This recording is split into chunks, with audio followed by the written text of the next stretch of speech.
I'm Dr. Renny Litungol, the Medical Center Chief here at Johnny Villanueva General Hospital. And as we welcome you to our second year anniversary, here is our story.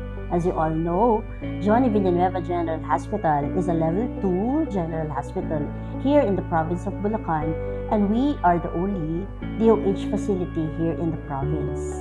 As we strive to be relevant here in the province of Bulacan, one philosopher has said that a journey to 1,000 miles begins with a single step. Na-certify din ng ating Animal Bite Treatment Center na sa kasalukuyan ay nagkakaroon tayo ng pasyente na humigit sa 100 pasyente kada araw. Isa din sa mga serbisyo na ibinigay natin sa ating outpatient department ay ang family planning. Na-launch ang Malasakit Center noong March 2024. Gayon din, nagkaroon po tayo ng e-consulta at ang tinatawag natin na MOBCA or ang Mobile Bukas Community Health Access Program, kung saan bumababa po ang ating medical team sa iba't ibang municipality upang ihatid ang serbisyong medikal na kinakailangan.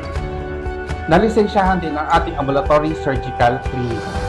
Gayon din, naiangat po natin ang serbisyo po na ibinibigay ng Johnny Villanueva. From level 1 with 25 bed capacity, kasalukuyan po ay nasa level 2 with 21 bed capacity ang ating ospital, kung saan nag-operate na ang ating ICU or intensive care unit with 4 bed capacity at ang ating NICU or neonatal intensive care unit na mayroong 4 bed capacity. Tumaas na rin ang bilang ng ating nabibigyan ng serbisyong medikal.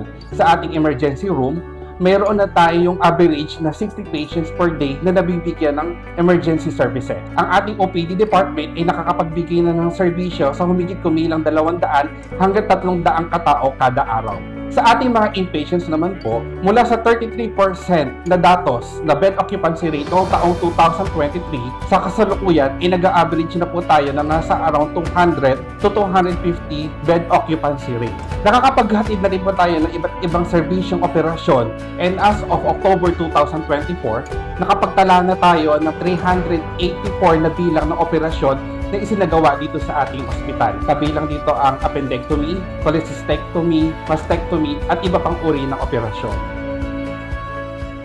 And as we do that, we attain our level 2 facility and not in a stride.